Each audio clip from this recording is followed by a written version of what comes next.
Hello Anwar, എപ്പോ? ഞാനിപ്പോൾ തന്നെ ഇറങ്ങാം. Vrinda please come.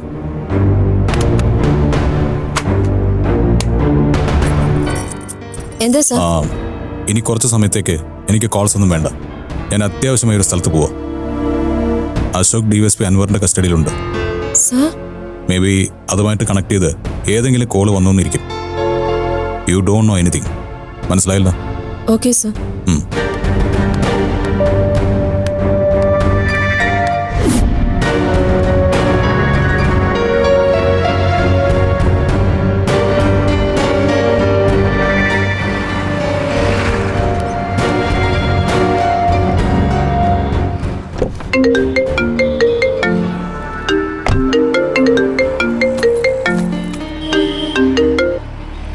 ഹലോ.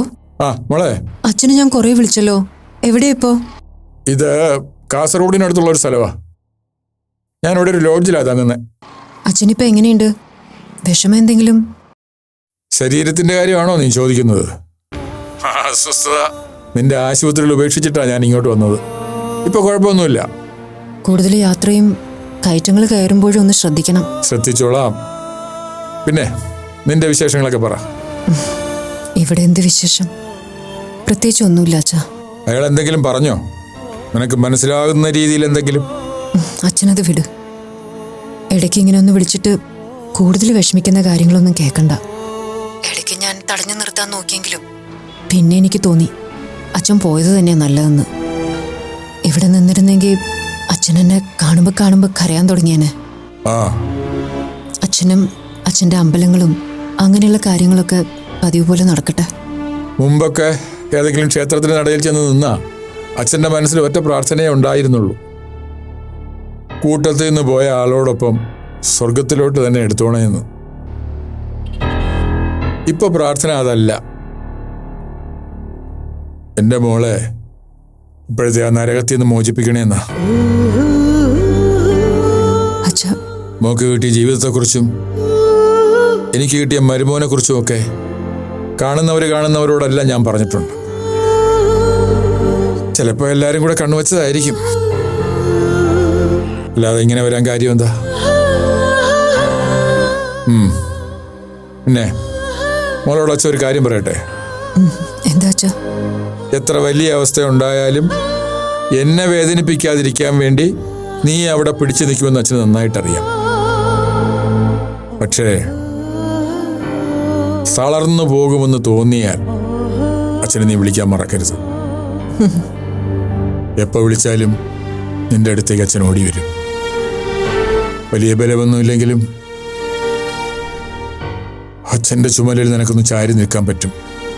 അച്ഛൻ സമയത്തിന് ഭക്ഷണം കഴിക്കാൻ നോക്കണം. നന്നായിട്ട് ഉറങ്ങണം. എനിക്കത് മതി. നീ ഇപ്പൊ എവിടെ നിൽക്കുന്നേ? ഞാൻ ചെറിയൊരു ഷോപ്പിങ്ങിലാ. അപ്പോഴാ അച്ഛൻ്റെ കോള് വന്നത്. എന്ന് പറഞ്ഞാൽ ഇപ്പൊ നടു റോഡിൽ നിന്ന് കരയുകയാണ് അല്ലേ? ഇല്ലച്ചാ. അതെനിക്ക് മനസ്സിലാവും മോളെ. നീ ഒരു കാര്യം ചെയ്യ്, ഇപ്പൊ ഫോൺ വെച്ചോ. തിരക്കൊക്കെ കഴിഞ്ഞിട്ട് രാത്രിയിൽ എപ്പോഴെങ്കിലും അച്ഛൻ വിളിക്കാം. പറച്ചിലേ കാണൂ, വിളിക്കില്ല. വിളിക്കും. പണ്ടത്തെ പോലെ വലിയ ഇടവേളകളൊന്നും കാണില്ല. ഇടയ്ക്കിടയ്ക്ക് വിളിക്കും.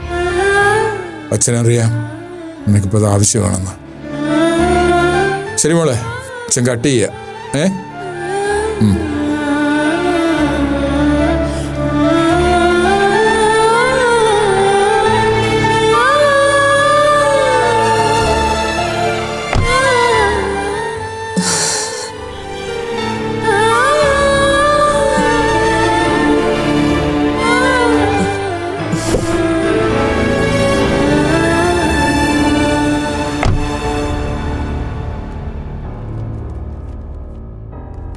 സർ,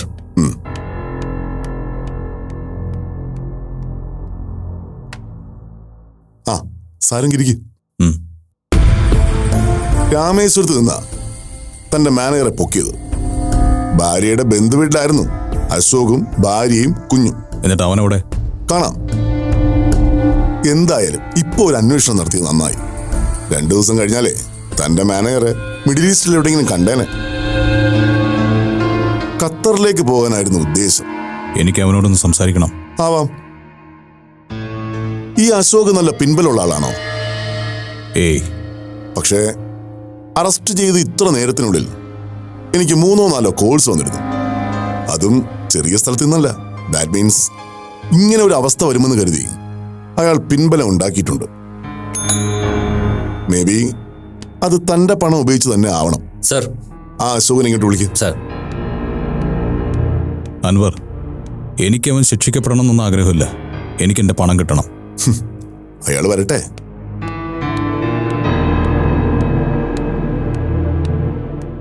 താമ്പയ്ക്കൂ. അശോകന് ഇരിക്കണോ? വേണ്ട സർ. ഓ, MD മാനേജറും ഒന്നിച്ചിരിക്കാൻ പാടില്ലല്ലോ അല്ലേ? അശോകിന്റെ വിനയം.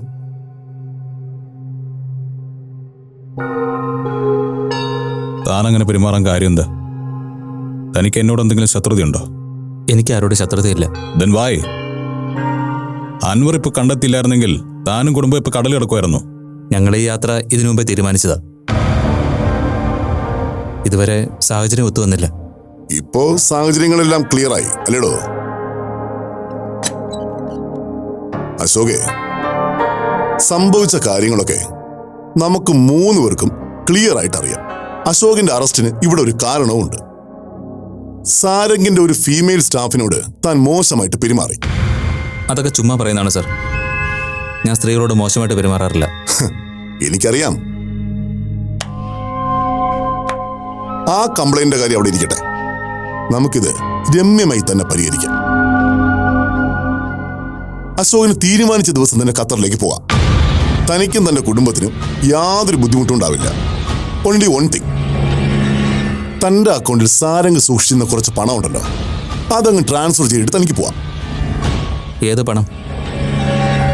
SG ഗ്രൂപ്പിന്റെ മാനേജറായി ഞാൻ വർക്ക് ചെയ്തതിന്റെ പണം എൻ്റെ അക്കൗണ്ടിലേക്ക് നേരിട്ടാണ് വരുന്നത്.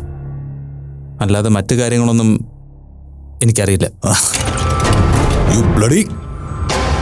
കമ്പനി മാനേജറും MD എന്നതിനപ്പുറം നീയും ഞാനും തമ്മിൽ മറ്റ് സാമ്പത്തിക ബന്ധങ്ങളൊന്നും ഇല്ലെന്നാണോ?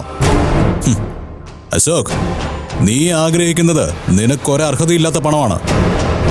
അത് നിന്റെ നാശത്തിലേ അവസാനിക്കൂ. സാരംഗ് ഒന്ന് സമാധാനിക്ക്. കാര്യങ്ങൾ പറഞ്ഞാൽ മനസ്സിലാവാത്ത കൂട്ടത്തിലൊന്നും അല്ല അശോക്. അശോകെ, ഇപ്പൊ ഞാൻ പിടിച്ചിരിക്കുന്ന പിടിയൊന്ന് മുറുക്കി പിടിച്ചാലേ ജയിലിൽ ചെന്ന് കിടക്കേണ്ടി വരും. സാറെടുത്തിരിക്കുന്ന കള്ളക്കേസിന്റെ പേരിലല്ലേ? ഞാനത് കോടതിയിൽ വാദിച്ചോളാം. ഇനി അതിന്റെ പേരിൽ എത്ര വർഷം ശിക്ഷിക്കുമെന്നും എനിക്ക് നന്നായിട്ടറിയാം. അത് കഴിഞ്ഞ് പുറത്തിറങ്ങിയാലും എനിക്ക് ജീവിക്കാമല്ലോ. ഓ, അപ്പൊ അശോക് പ്രീ പ്ലാൻഡ് ആണ്. സാരംഗിന്റെ പണത്തിന്റെ കാര്യത്തിൽ എന്താ തന്റെ നിലപാട്? എന്നെ ആരും പണം ഏൽപ്പിച്ചിട്ടില്ല. ഞാൻ പറയുന്ന വാസ്തവ. ഇവിടുന്ന് ഇപ്പൊ നിന്നെ കൊണ്ടുവന്ന് കാണോ? നിനക്ക് കാണോടാ? നീ എന്താടാ കരുതിയേ? രാവും പകലും ഞാൻ കഷ്ടപ്പെട്ട് അധ്വാനിച്ച മുതലും കൊള്ളയടിച്ചുകൊണ്ട് ഭാര്യയും മക്കളെയും കൊണ്ട് സുഖവാസത്തിന് പോകാന്നോ? ഇതുവരെ സാരംഗിനെ എതിർത്ത എല്ലാവരുടെയും കണക്കുകള് നിന്റെ മനസ്സിൽ കൃത്യമായിട്ടുണ്ട്. അവർക്കൊക്കെ എന്ത് സംഭവിച്ചു എന്ന് നിനക്കറിയാം. സാർ, എന്താ ഇത്? ഞാൻ സാറിന്റെ ഓഫീസിലല്ലേ നിൽക്കുന്നത്. സാർ എന്നെ അറസ്റ്റ് ചെയ്തിരിക്കുന്ന കാര്യത്തെക്കുറിച്ച് എന്ത് വേണേലും ചോദിച്ചോളൂ. എൻ്റെ പേരിൽ FIR ഇട്ടോളൂ. പക്ഷേ DYSP ഓഫീസിനകത്ത് മറ്റുള്ളവർ അധികാരം കാണിക്കുന്നത് ശരിയല്ലല്ലോ സാർ. അശോക് കാര്യങ്ങളൊക്കെ നന്നായി പഠിച്ചിട്ടുണ്ട്. തനിക്ക് വേണ്ടി എന്നെ ചിലർ വിളിക്കുകയും ചെയ്തു. പക്ഷേ അതുകൊണ്ട് താൻ സേഫാണെന്ന് വിചാരിക്കണ്ട. ഇതിനകത്ത് നിന്നെ കൊണ്ടുവരാൻ അറിയാമെങ്കിൽ നിന്നെ കൊണ്ട് തീരുമാനം എടുപ്പിക്കാനും എനിക്ക് നന്നായിട്ടറിയാം.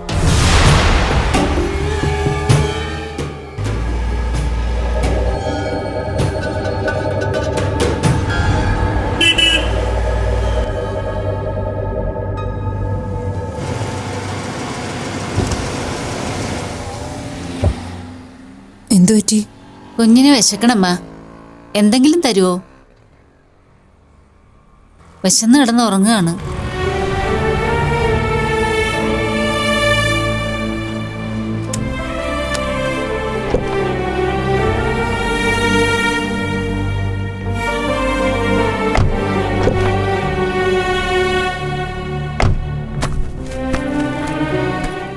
അയ്യോ ഇത് വേണ്ടമ്മ, എന്തെങ്കിലും ചില്ലറ തന്നാ മതി.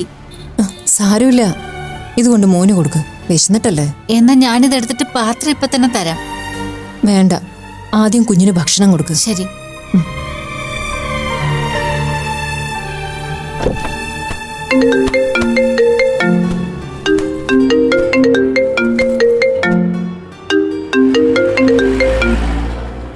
ഹലോ, പറയൂ. വേണ്ട, സെയിം മെഡിസിൻ 5 mg, അത് ഫോളോ ചെയ്താൽ മതി. ഓക്കെ.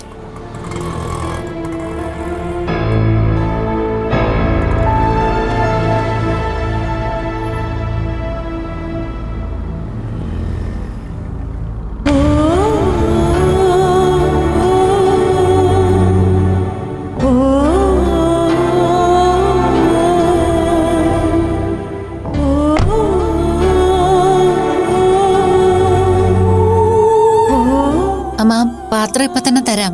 വേണ്ട, ഞാൻ നിങ്ങളുടെ അടുത്ത് കുറച്ചു നേരം ഒന്ന് ഇരുന്നോട്ടെ.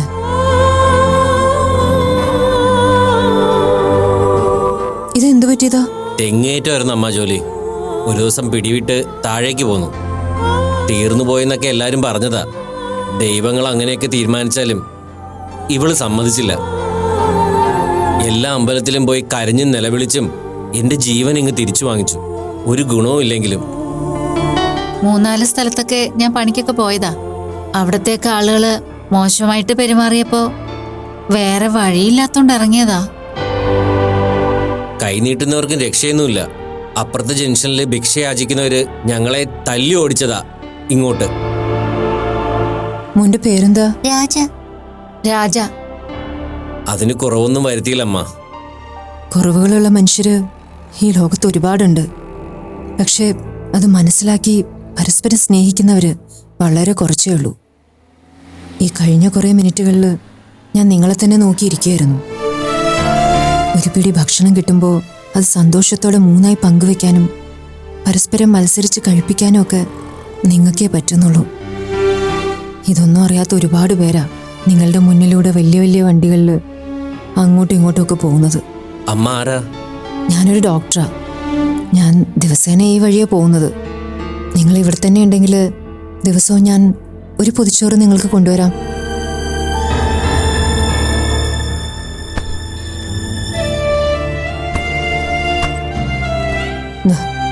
അയ്യോ, ഇതെന്താ ഇത്രയും കാശ്?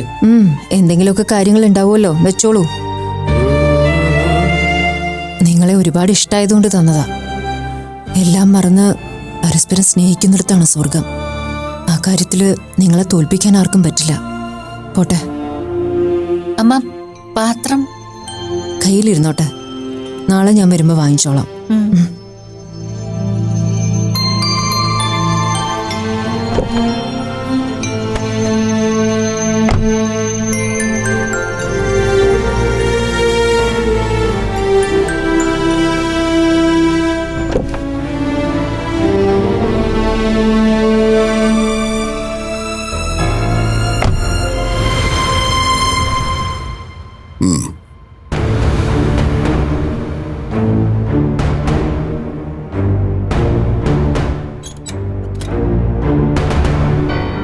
പ്രശ്നമാണല്ലോ സാരംഗേ. അറിയാവുന്ന എല്ലാ രീതിയിലും വിരട്ടി നോക്കിയിട്ടും അവനവന്റെ നിലപാടിൽ ഉറച്ചു നിൽക്കുക. ഒരു സംശയവും വേണ്ട, തന്റെ ശത്രുക്കളിൽ ആരുടെയോ കളിപ്പാട്ടമാണ് അയാൾ. വൃന്ദയിൽ നിന്ന് എഴുതി വാങ്ങിച്ച കംപ്ലൈന്റിന്റെ പേരിൽ എനിക്ക് വേണമെങ്കിൽ അയാളെ കോടതിയിൽ ഹാജരാക്കാം, റിമാൻഡ് ചെയ്യിക്കാനും പറ്റും. പക്ഷേ തന്റെ പണത്തിന്റെ കാര്യത്തിൽ എന്ത് ചെയ്യാൻ പറ്റും? എനിക്കൊരു സ്ട്രേറ്റ് കംപ്ലൈന്റ് ഇല്ലാതെ ഒന്നും ചെയ്യാൻ പറ്റില്ല. അങ്ങനെ ഒരു കംപ്ലൈന്റ് തരണമെങ്കിൽ ഞാൻ ആ പണത്തിന് സോഴ്സ് കാണിക്കണം.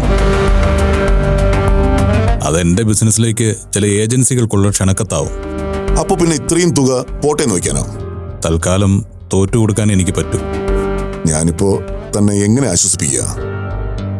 ആ പോട്ടെ, അവന്റെ പുറകിൽ ആരാ കളിക്കുന്നതെന്ന് എനിക്കറിയാം. അത് ഞാൻ വേറെ മാർഗത്തിലൂടെ അന്വേഷിച്ചോളാം.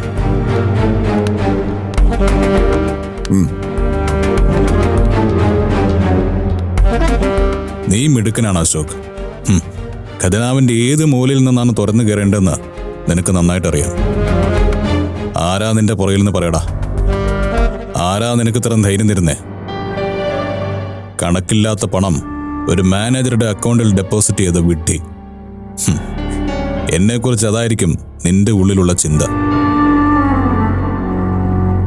പക്ഷെ അശോക്, എന്നെ കൊള്ളയടിച്ച പണം കൊണ്ട് നീ സുഖമായിട്ട് ജീവിക്കില്ല.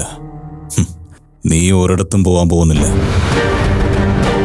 നാളെ ഒരു ദിവസം എവിടെയെങ്കിലും ഒരു തെരുവിൽ ചത്ത് വിറങ്ങലിച്ച് കിടക്കണ്ടായെങ്കിൽ ഇത് നിന്റെ ലാസ്റ്റ് ചാൻസ്. നമുക്കൊന്നിച്ച് ഇവിടെ നിന്ന് ഇറങ്ങാം. ആ പണം ട്രാൻസ്ഫർ ചെയ്യാം. സാറിന് സ്വാധീനമുള്ള ഉദ്യോഗസ്ഥനെ കൊണ്ട് ചോദ്യം ചെയ്ത് എന്നെ കുരുക്കുക. സാറ് ചോദിക്കുന്ന പണം ഞാൻ വായുന്ന് എടുത്തു തരണോ? കൊള്ളാം, നിന്റെ മറുപടി ഗംഭീരമായി. അൻവറേ, എനിക്ക് പരാതിയൊന്നുമില്ല. വൃന്ദയുടെ പരാതിയും പിൻവലിച്ചേക്ക്. അശോക് സ്വതന്ത്രനായി നടക്കട്ടെ. പക്ഷെ അത് നിന്റെ ജീവിതത്തിലേക്കല്ല, മരണത്തിലേക്കാ.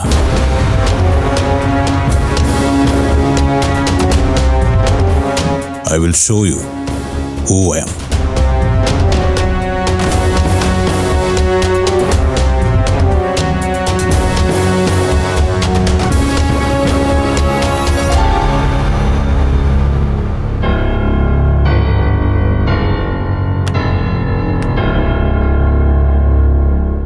ക്രിമിനൽസിന്റെ രീതികൾ എനിക്ക് പരിചിതമാണ്. പക്ഷേ താൻ അല്പം കൂടെ മുകളിലാണ്. താനല്ല, തന്നെ കൺട്രോൾ ചെയ്യുന്നവർ. ഇനി തന്റെ വിധി.